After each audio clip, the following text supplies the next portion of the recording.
All right. Welcome to Learn with LUNGevity and the Mary Crowley Cancer Research Center. A special hello to all the lung cancer patients and survivors joining us from Dallas and from around the country. My name is Katie Brown. I'm the Vice President of Support and Survivorship for LUNGevity Foundation. LUNGevity is the nation's leading lung cancer nonprofit, and we're changing outcomes for people with lung cancer through research, education, and support. LUNGevity initiatives position us as thought leaders in the lung cancer advocacy community, providing programs and driving change for those with lung cancer today and in the future. And we couldn't do such important work without our sponsors, donors, supporters, and community partners like Mary Crowley Cancer Research Center. This is a virtual learning event intended for patients, caregivers, and lung cancer advocates.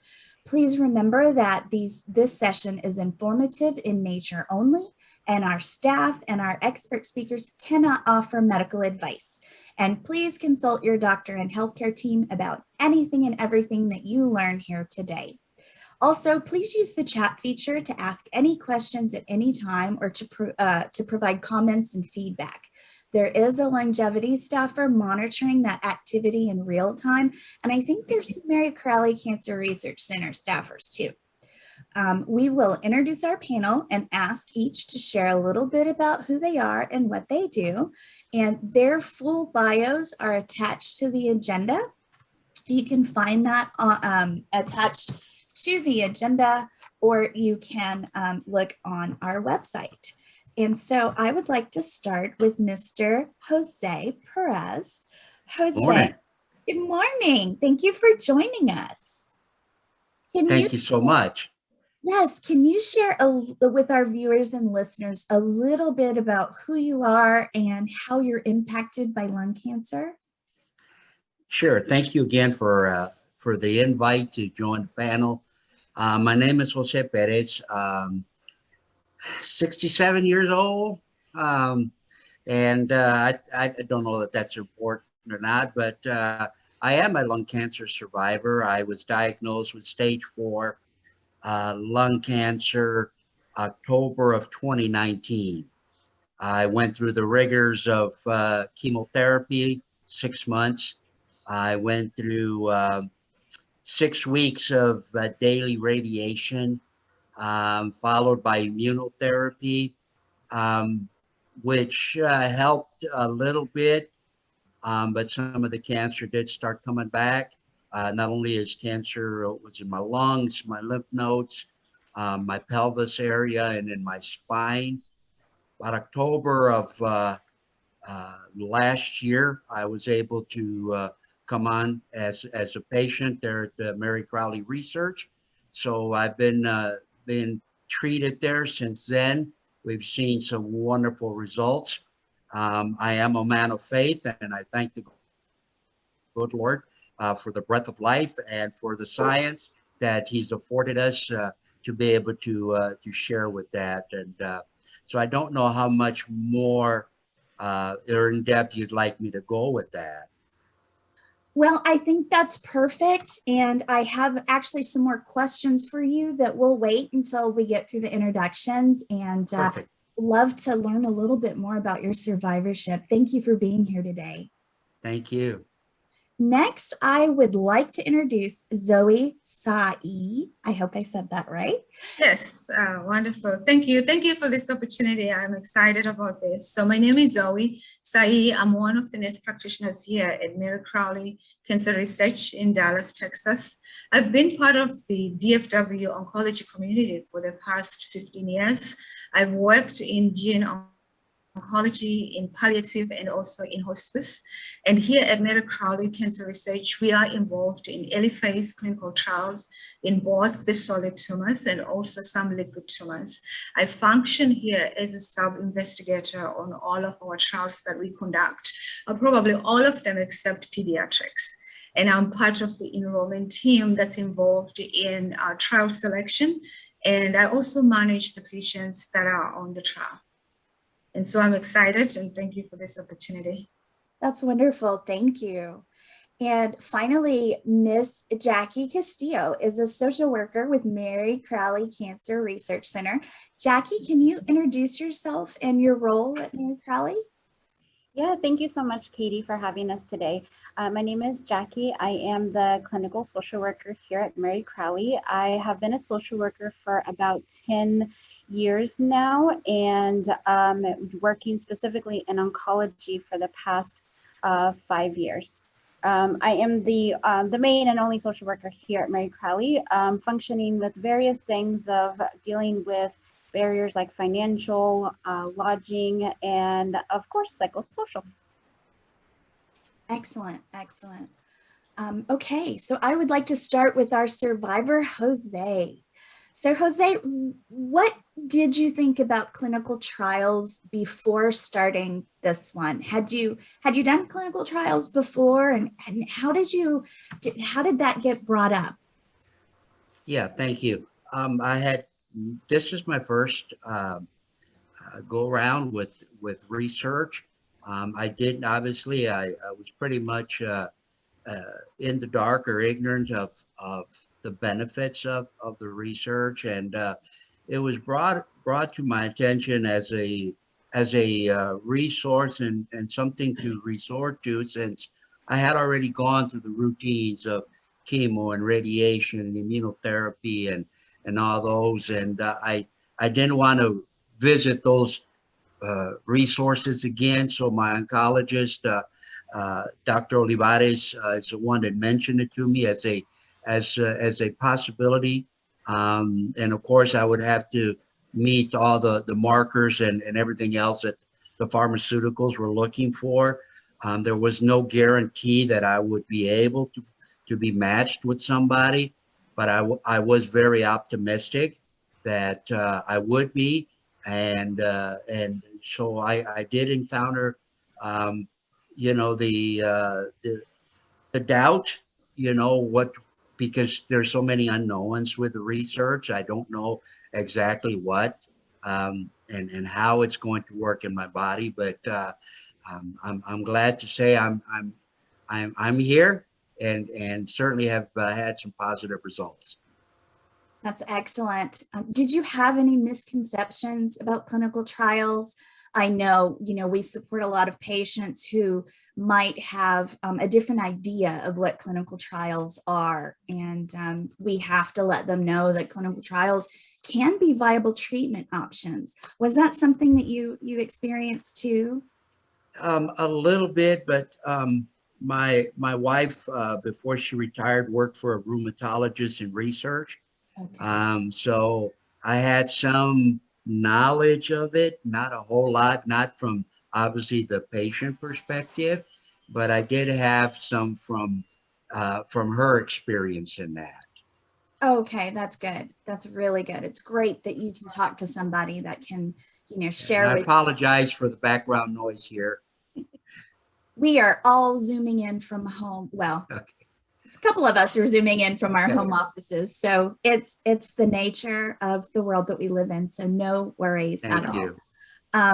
My next question is going to go to Miss Zoe. Zoe, who oversees a clinical trial? So let's say I'm Mr. Perez, and my doctor is suggesting that I look into clinical trials. There may be a match. What's the next step that happens? So the process after you speak to your oncologist, or if you go to clinical.gov or you find out that there is a clinical trial that you want to be part of.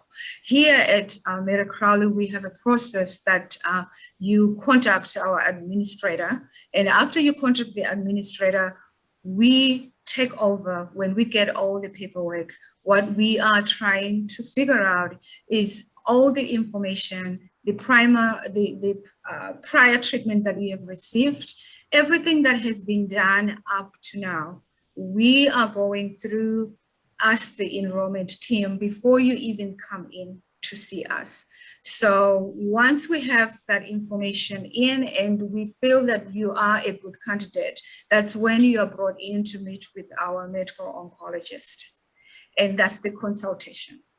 So once you come into our clinic, you will talk to our medical oncologist, and then you will go through the trials that we would have selected for you.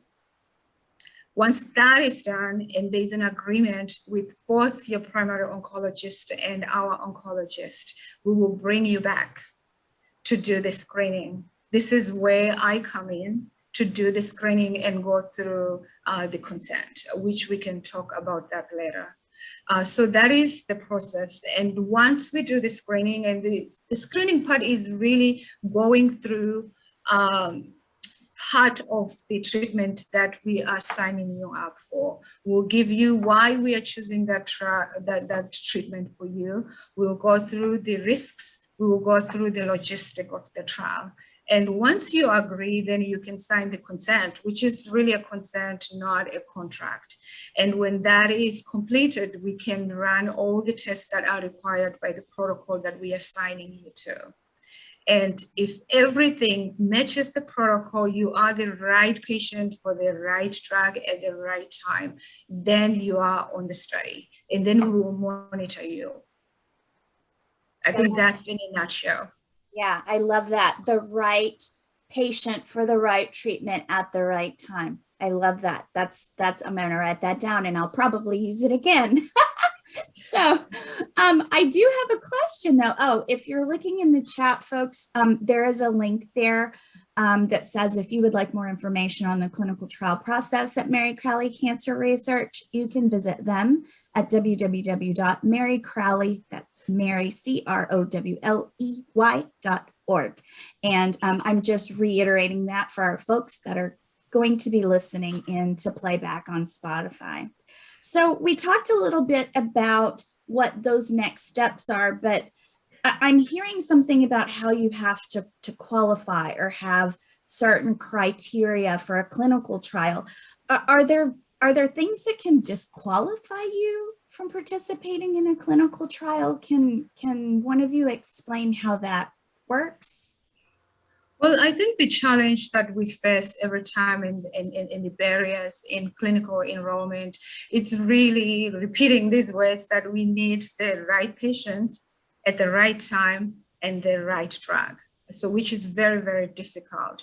And so there are certain things that we look for, and that can be a disqualification for you. The prior treatment, where you are with your prior treatment could be, it's a very important part of qualification. The medication that you are taking for either some comorbidities can also be a disqualifier.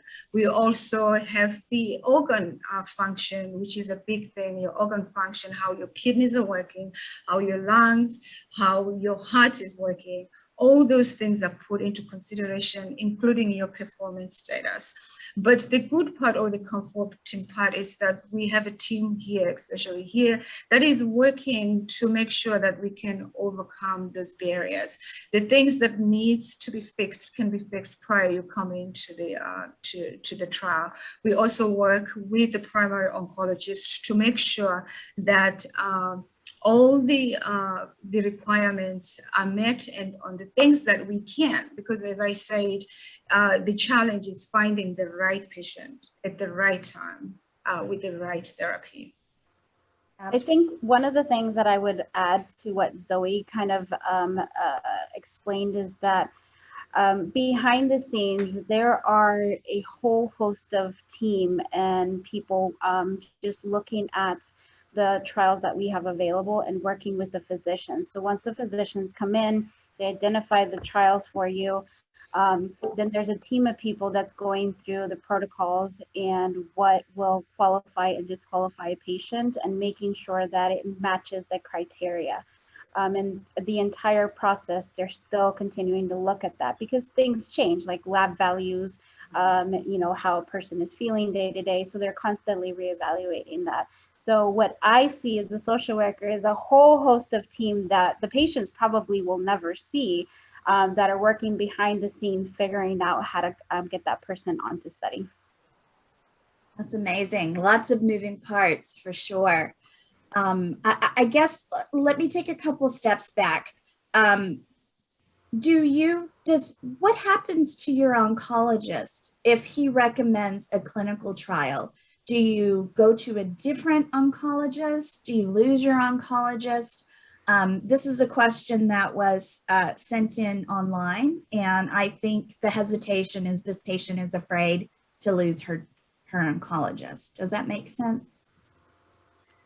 Yeah, it does make sense. It's a valid question. Really, clinical trials are part of this big puzzle. They're supposed to be part of your treatment plan, really, with your oncologist.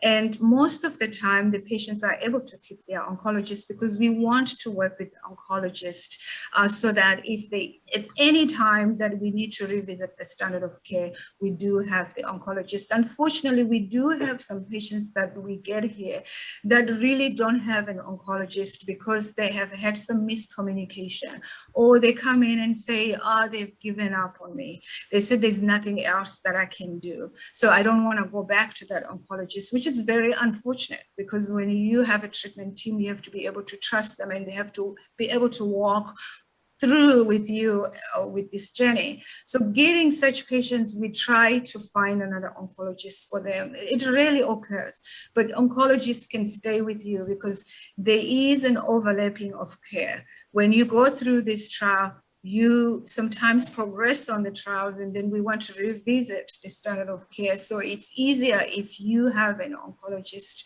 with you than for us to look for another oncologist, or we can continue doing these trials, but the decision has to be made with everyone, including the patient, maybe the family, and also the primary oncologist. So the oncologist will be with you as long as you can communicate and be, agree on certain way with the decision making, because it's really a tough decision making process.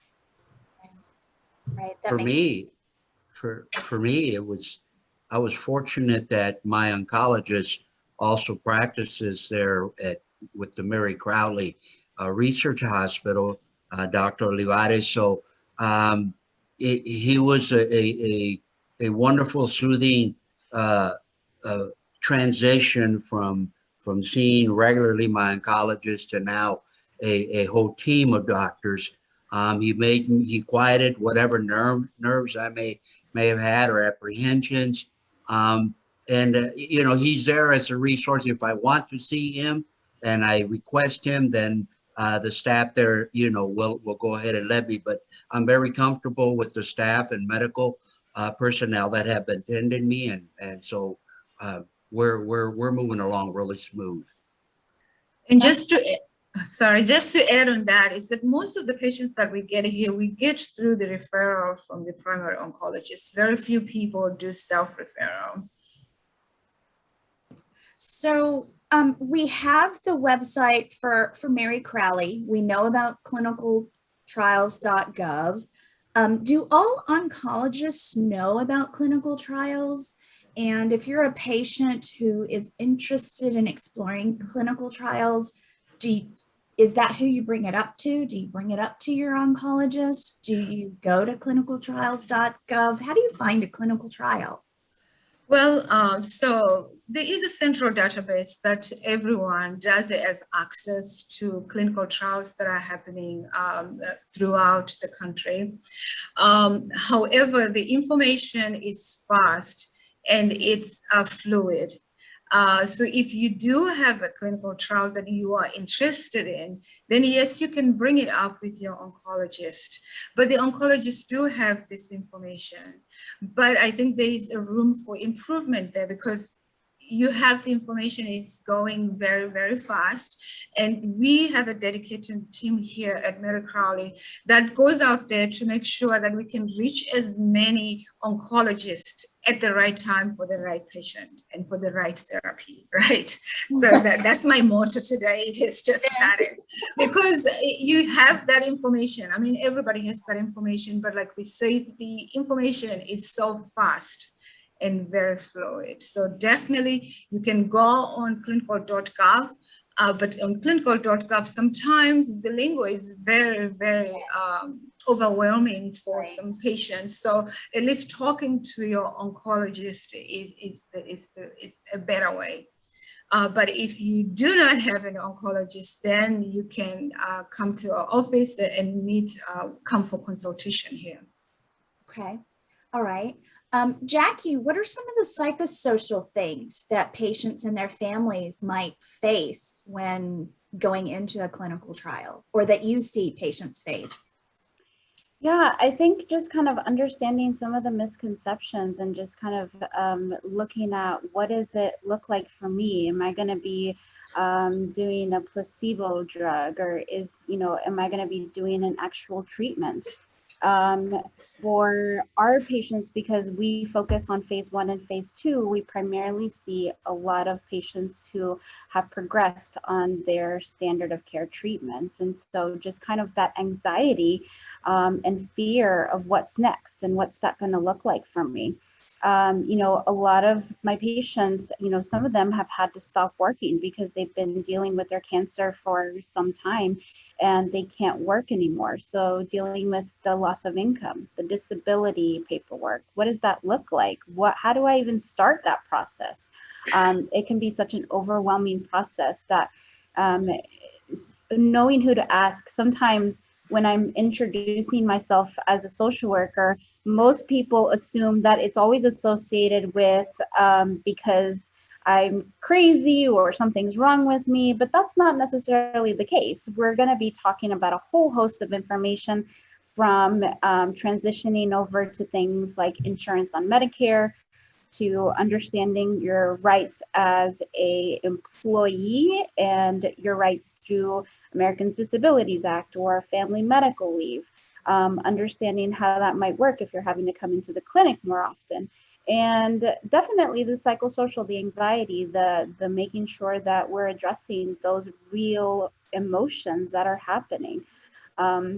And just kind of walking through that patient and advocating for them. I think my biggest thing as being a social worker is that I am advocating for the patient and that I make sure that they truly understand their diagnosis. You'd be surprised, even in a simple conversation, how they may not understand something, and sometimes out of fear, not knowing who to talk to, they still haven't gotten their questions answered. But if we're having a simple conversation, as a social worker and a patient, sometimes I find stuff out that I can address with the clinic team and they can get their questions answered. That's so important to know. Yes, absolutely. An oncology social worker, patient navigator, having a case manager, they're called different things across the country, but the role is a navigating type role that really helps a patient through all of those phases. So that's so important. And thank you for all you do for patients. That said, we touched a little bit about on the financial side of it. Do patients have to pay anything to join a clinical trial? So that is such an important question, and it is probably the top question I get asked when the patients get onboarded into the clinical trials. So yes, the short answer is yes, they do have out-of-pocket expenses. What that looks like is going to depend on each individual person and the insurance plans that they carry and where they're at with paying the out-of-pocket for the year. So in general, what the pharmaceutical companies are going to be paying for is going to be the drug that they're testing and things that would be outside of what we call standard of care. Standard of care meaning things that you would normally do at a regular oncology clinic. So some of these trials require an eye exam. That is not normal to cancer treatment. Some of them may require a cardiologist exam or clearance. That is not normal to cancer treatment. So those are going to be things that the pharmaceutical company pays for. If you have to stay in the hospital because the pharmaceutical company wants you to because they want to monitor you, they will pay for that. But things that will be processed through insurance and covered by the insurance and the patient's out of pocket would be off follow-up visits with the oncologist. If they have to do IV fluids, if they're being prescribed medications for nausea, the diarrhea, the constipation, if they're having to do their regular CT or imaging to see how the tumor is doing. any kind of, if there's a standard of care drug in combination with the pharmaceutical drug that's being tested. So all of those things that would be considered standard of care would be processed through insurance. And if the patient hasn't met their out-of-pocket, then yes, they would have a responsibility to pay. We do have a unique program here at Mary Crowley that I'm so happy we have. It's called the Benevolence Program. So for those who have concerns about out-of-pocket expenses, they can apply for the program. And if they get qualified, they will get help up to a certain amount with reimbursement towards their out-of-pocket expenses. Okay, that's great to know. That's great to know. So I'd like to go back to you, Mr. Jose. I want to know, we touched a little bit about who you are and when you were diagnosed, but tell us a little bit more about your survivor story. And you touched a little bit about your wife's medical experience. Can you talk a little bit about caregivers? You know, caregivers are unsung heroes. So how do they play in this big picture of survivorship and clinical trials? Right. Thank you. To me, again, I think the hardest part of my journey was the first 6 to 8 months with all the treatments that I was receiving, the side effects with the medicines that I was using, the support that I received at home, and the care for my wife. I'm truly blessed to have a wife by my side. You know, you're correct. Caregivers are the unsung heroes. But every time I have an opportunity to share, I'm grateful to the Lord that, you know, I do have a wife by my side that has been very supportive. She, I guess, about 40 years of her life spent in the medical field, different I guess, practices and sides of medical field. But the caregiving part was so important to me. She knew what to do as far as medical side, taking, you know, blood pressure and temperatures and monitoring those things, my medications, things of that nature. So that, you know, if we're blessed to have someone like that or find someone that can be that person, it's extremely important. But I think above all, the underlying, I guess, factor, and I, you know, I can truly say that through everything I've experienced, it's not as bad as I had read or expected to believe, you know. But I think keeping a positive attitude every day was extremely important. Not to look necessarily at the diagnosis itself, that's extremely important, but believe that every effort is being made to extend my life and to make it a quality life also. Absolutely. And do you work, Jose?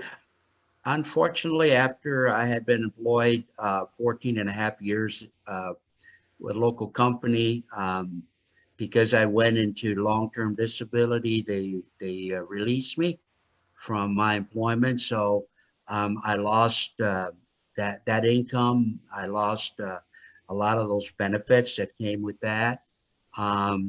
But for the last 45 years, I'm an ordained minister. So I have been able to continue to traveling portion of my ministry part.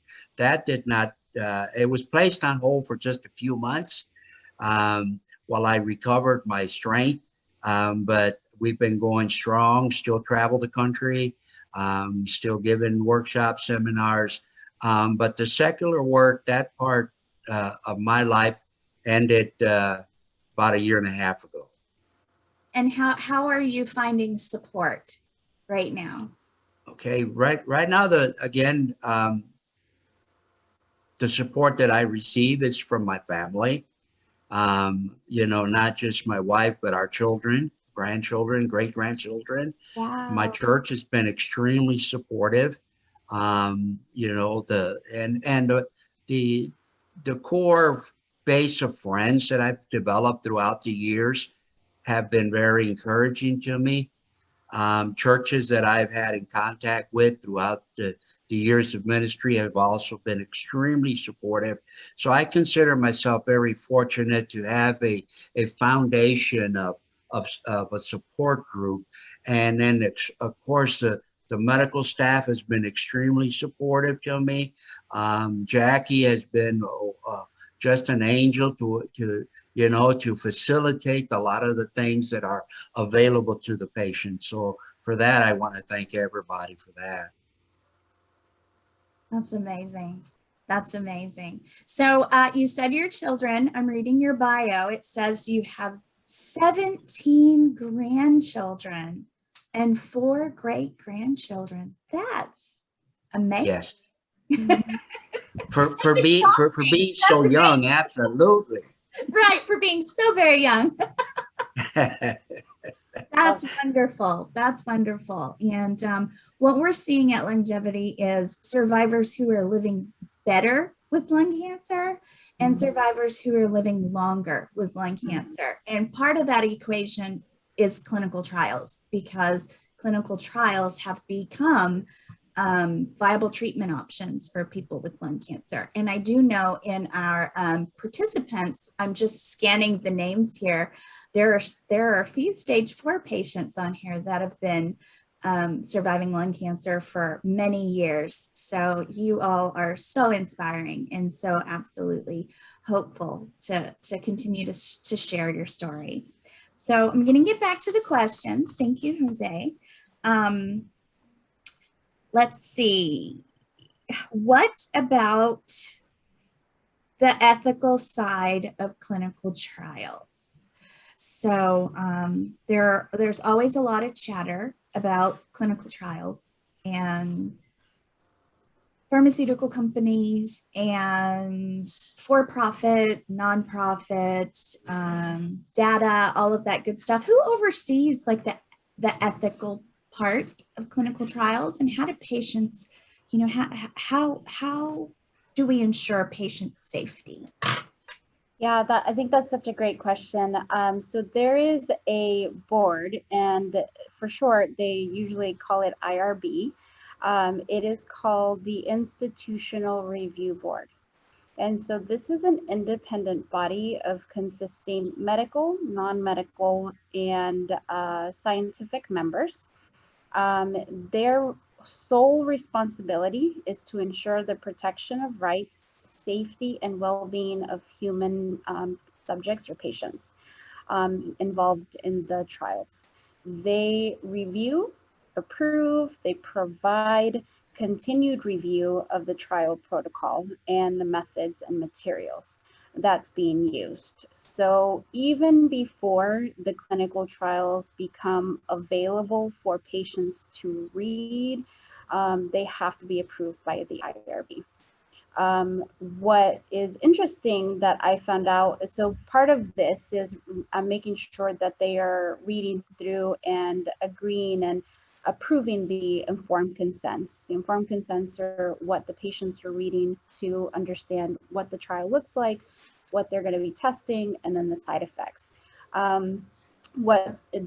If there is a new change, a new side effect, anything that's happening or a change that's significant that the patient needs to be aware of, the IRB is looking at the consents in real time and making sure that the patient is made aware so that they can make the best decision as to whether or not they want to continue with the trial or whether or not they want to stop. So it's something that constantly they're going back and forth to the IRB. And then on the internal side, through the pharmaceutical company and through the clinical trial facility, there are monitors that are constantly coming onto site and making sure that everything looks according to protocol, that the medicine is there, that everything that the clinic says that they're reporting and providing is available. That's great. And just to add on that, when the patients come and go through that consent, there is the information about the IRB that they can contact, because it's all about the ethical protection of our patients. And we also disclose any potential conflict that we might have when it comes to these protocols. So the patients do have that information to their disposal. So we've mentioned informed consent a couple of times. Can we talk a little bit about what that is? Yeah, so the informed consent is a document that is relevant information to candidates who are thinking about becoming part of the clinical trial. Usually it is several pages long. It's usually very detailed, and it goes over any minute potential side effect that has been seen so far, up to the very adverse side effects that the patient may experience if they enroll into the trial.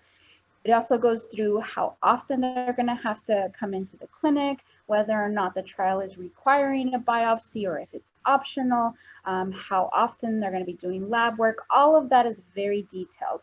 So one of the things that they'll do when a trial is identified is they'll come back to what's called a screening appointment, where they will meet with Zoe or one of the other providers and go in detail and explaining what the trial looks like and answering any questions. If they agree to it and they answer all the questions and they don't have any questions, then they can sign the consent to move forward with the trial. And I'll add on Jackie, I think that the informed consent really is the document that starts with the rights of the patient. It's a key part of clinical research and should never be taken for granted, because it begins with accountability, with us, the researchers, providing the necessary information to the patient. That includes why we are choosing the treatment, what kind of treatment is this, what has happened to the treatment, and how it works, the risk, the logistics. And I think the biggest thing is that after going through that consent, it ends with the patient being the ultimate decision maker, because we just have to inform the patient and then they have to make a decision. So it is voluntary at the end of the day when the patient has weighed the information, and then they can stop the clinical trial at any time, because that consent is not a contract. That's great to know. So definitely the patient is in control and they can decide at any time. So that said, let's say that a patient is having maybe some side effects, some concerns while they're in the clinical trial. Is there someone that they can talk to? Do they call their previous oncologist? Is there a point person at the clinical trial facility? Who helps a patient that may be having an adverse effect? So the good news is that when you are participating in clinical trials, you are the most valuable, right? You come first.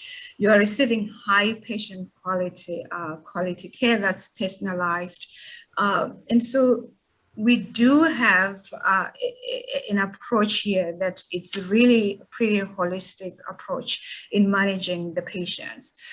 So we do consult sometimes and use different modalities to manage some of the side effects. So we do have a 24-hour coverage for our patients here at Mary Crowley. So if you have any deviation from your baseline, because these are investigational drug, we do have a safety profile for them, but some of the stuff is unknown. So we give the patient an outlet to be able to talk to our nurses at any time of the day, at any time that you can contact and report your side effects. But we always encourage the patients that if it is really an emergency, they will have to go to the ER. But for the most things that we can support while they are on the trial, they have a 24-hour line that they can call.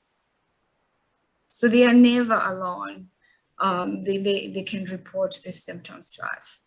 I love that. I love that. I'm loving all your answers today, Ms. Zoe. They are never alone. So I am an absolute supporter and endorser of clinical trials. I've been on a clinical trial myself for 3 years, and not at Mary Crowley, and it's not lung cancer, but I will say that the basics of the informed consent and the fact that as a patient, I feel like I'm first and I'm being monitored very closely and very regularly puts my mind at ease. And the fact that it's working is even better. So yay, clinical trials. So I think it's really important that patients and their families understand what clinical trials are and how they can extend lives. I think one of the things that I definitely wanted to ask is what kind of trials do you guys have? Simply because in the lung cancer community, in the longevity community, we have lots of patients who may have biomarkers. They may have tried certain types of treatment and are exploring things like targeted treatments, immunotherapy, maybe some different types of radiation. Can you talk a little bit about the types of research that you guys have at Mary Crowley? So we have a variety of research right now. We know that there is immunotherapy, obviously, that has changed the landscape of treatment on all the cancers, including lung cancer.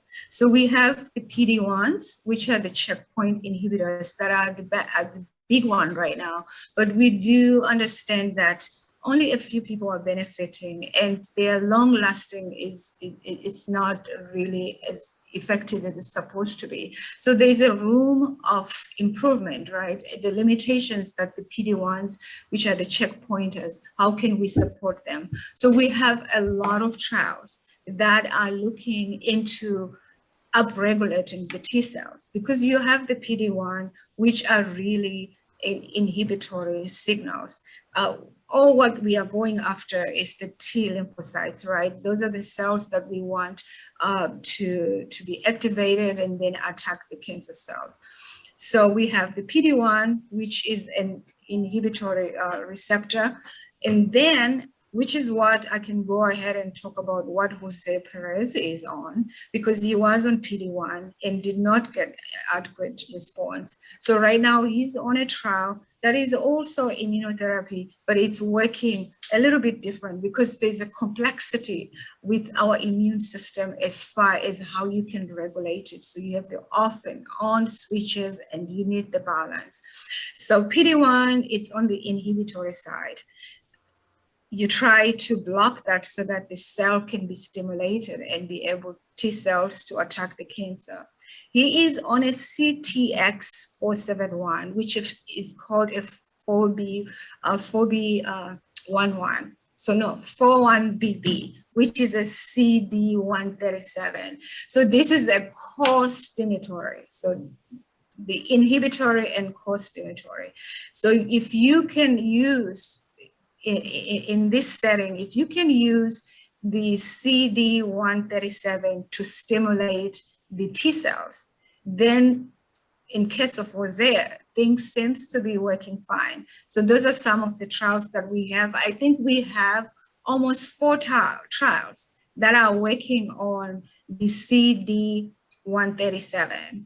And we have different pharmaceuticals that can manufacture that and engineer that in different ways, because the whole idea is that you don't want to upregulate too much, right? Because when you upregulate your T cells too much, then you have autoimmune system.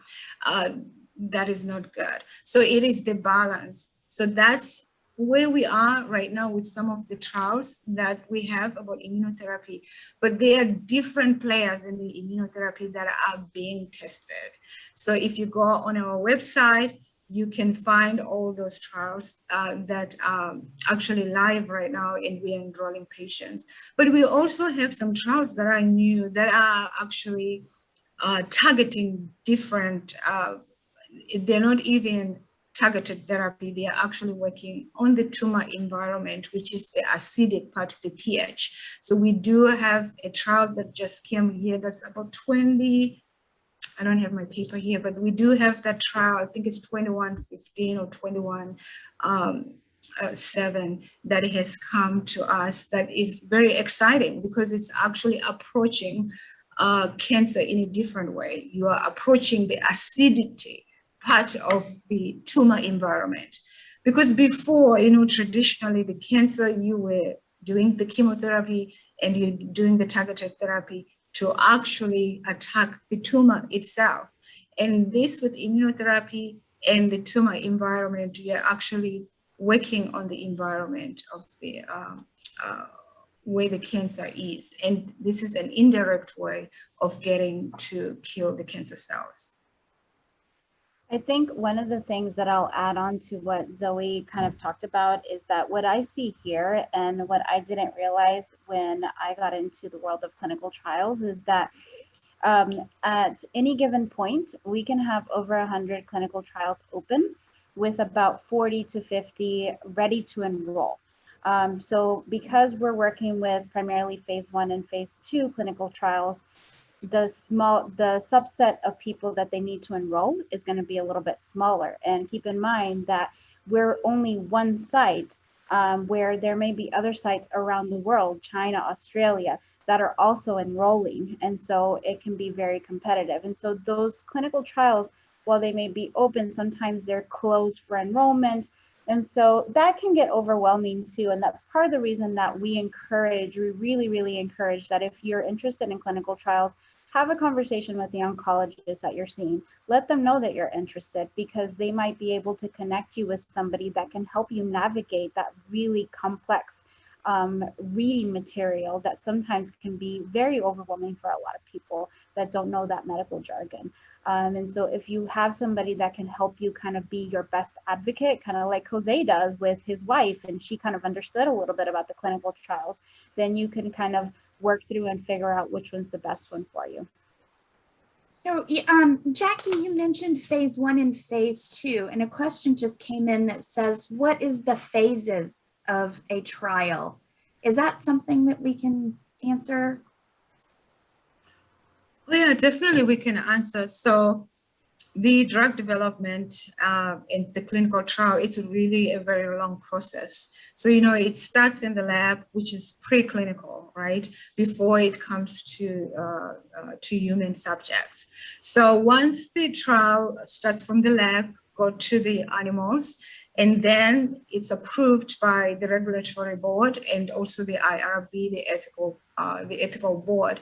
Then it is allowed to be tested in humans.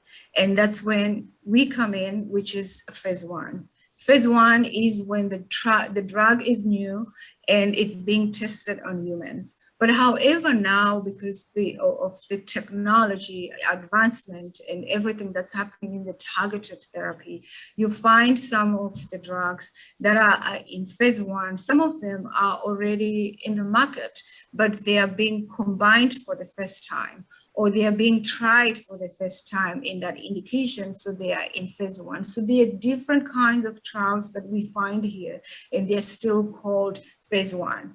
Some of them, they are actually looking for a dosage, right? It's kind of like, okay, they were being given in a pill, and now we want to give them in a capsule. So they are coming to phase 1. So the good part with that is that some of these agents are being tested somewhere else, maybe for ovarian cancer, but also there is a study going for lung cancer. So you get to come here to do the phase 1 on a trial that's already on the market, but it has the potential of being effective to your kind of cancer, and that's still phase 1. So you have phase 1. For the most part with phase 1, it's smaller groups. And then you come in, it is expanded in phase 2, and it's checking for safety, it's checking for tolerability of the study, and also some efficacy. And then you move to stage 3. where there's a lot of randomization with the standard of care, because it's almost about to be the market, and then you go to phase 4. And so the research doesn't end there. There's also a post-market, when the drug is approved, then you continue following it, which is the post-market research. That's excellent. Thank you. Thank you. So I would like to just have one last question for each of you before closing remarks. And this is something that I ask every session, every conference that I ever have. I've been a lung cancer advocate for 19 years. I lost my dad to small cell lung cancer back in 2003. So I've had the unique perch point to see that in the last 5-6 years, the innovation and impact of research has been amazing, and it really is affecting patients' lives. Patients are living better with lung cancer, and our goal is to live longer and extend that survivorship. What gives you hope? And I'd like to ask each of you, what gives you hope as we close out our session today? I'd like to hear from Jose. Well, Jackie want to gives monopolize. Jose hope. Jackie gives Jose hope. Thank you. No, well, like again, when you're hit with those words, you have cancer. It wasn't something I hadn't heard before, because I lost my father to cancer. I lost a sister to cancer. And when that comes to, the diagnoses, you can be obviously overwhelming. But for me, the baseline of hope comes again from my convictions, my relationship with God, and I don't mean to make that, belittle that, because it's extremely important. And having a foundation of support group, your family, your church group, your your peers, but to also developing a very close relationship with your oncologist and with those that are attending you. I have complete confidence that those that are attending me and taking care of me at Mary Crowley have my best interest at heart. And that, to me, is extremely comforting, that I can go there and receive my treatments and come home. And y'all mentioned something about a 24-hour line. That is so important, because there's times that I was experiencing something in my body that I wasn't used to, that I could call. So all these factors, together make a strong foundation, and I'm very confident that I will continue this journey of complete healing. And maybe someday I'll come back and say, "Hey guys, I'm done with this phases." All right. We'll be So, excited. but it's been excellent for me. Thank you again for giving me the opportunity.